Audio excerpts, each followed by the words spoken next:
There has been much discussion online over HDB plan to redevelop Gilman Barracks and part of Maju Forest to make way for more housing. With each parcel of green space embarked for development, more Singaporeans have voiced concern over the gradual loss of our natural and heritage space. Of course, this is not a new issue.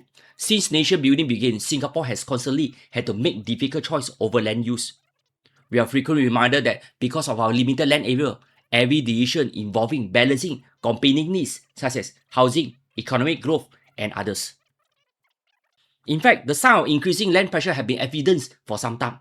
Back in 2025, the Ministry of Law issued a statement on golf course sites with lease expiring over the next 10 years. It stated that the government take a holistic view of land use, carefully considering competing demands such as housing, economic activities, transport, infrastructure, and essential services. He also acknowledged that the demand for land for national use will become more acute over time, and this will inevitably reduce the amount of land available for golf courses. As a result, both Warren Golf and Country Club and Orchid Country Club have been identified for future housing development once their lease expires. If land scarcity is indeed such a pressing issue, I have a humble suggestion for discussion. Should Singapore consider the compulsory acquisition of selected good class bungalow sites for future housing needs?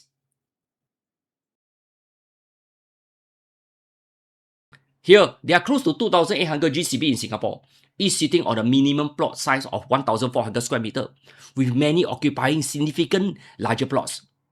Based on publicly available estimate, GCB occupy around 5 to 7% of Singapore residential land, while housing less than 0.2% of Singapore household. From a purely land utilization perspective, this represents one of the lowest density form of housing in this country. Some may argue that compulsory acquisition is impossible, 不可能. However, the government already possesses such power when land is required for national development.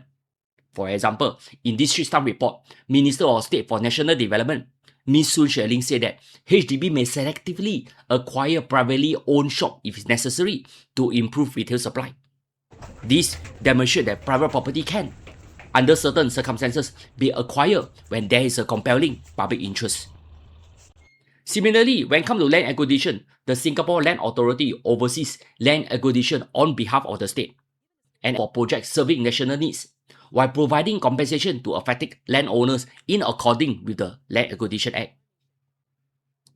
Here, if you are prepared to redevelop heritage sites, forests, and golf courses because of Singapore housing needs, should GCB land also be considered for redevelopment too?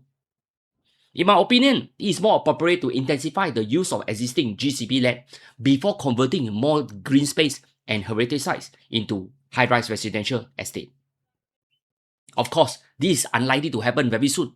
Good class bungalow represents some of Singapore's most prestigious and valuable residential properties, and any proposal affecting them will be political contentious.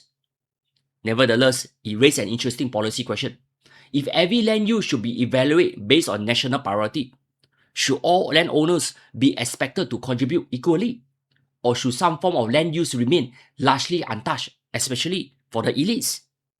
While the average Singaporean are told to make sacrifice for the sake of nation building? At this junction, I'm curious to hear your thoughts. Should GCB space be considered as part of the national conversation? Please help me to share this video around and create more awareness.